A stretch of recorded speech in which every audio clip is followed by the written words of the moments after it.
In today's video, I'm going to teach you how to use the Gantt feature in Clickup, specifically designed for beginners. Whether you're new to project management or just getting started with Clickup, this guide will walk you through everything you need to know. Let's dive right in.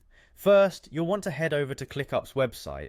It's your all-in-one workspace for tasks, projects, and collaboration. Once you're there, locate the Login button, which is typically found in the upper right corner of the page. Click it to proceed to the login page. Next, to make things easier, especially if you're already logged into Google, click on the Sign In with Google option. This method not only saves time, but also spares you from having to remember another password. Once you've clicked it, you'll be prompted to select your Google account. A tip here, double check the account you're choosing to ensure it's the one connected with your Clickup workspace. After successfully logging in, you'll find yourself on the Clickup platform.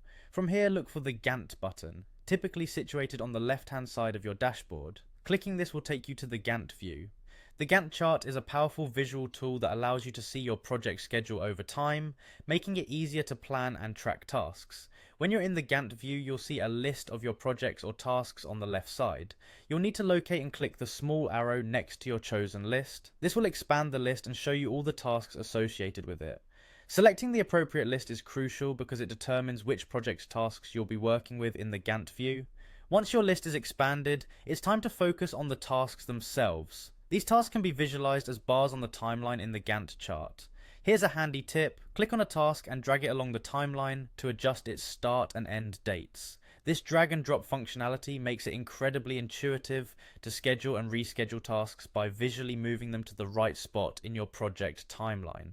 Finally, to wrap things up, if you find an empty space on the calendar portion of the Gantt chart, you can click there to add new tasks. It's as straightforward as clicking and typing in the details of the new task, making any project adjustments swift and seamless. And there you have it, a beginner's guide to using Gantt in Clickup. With these skills, organizing your projects will become more intuitive and efficient, allowing you to manage everything from simple to complex tasks with ease. Thanks for watching, and happy project planning.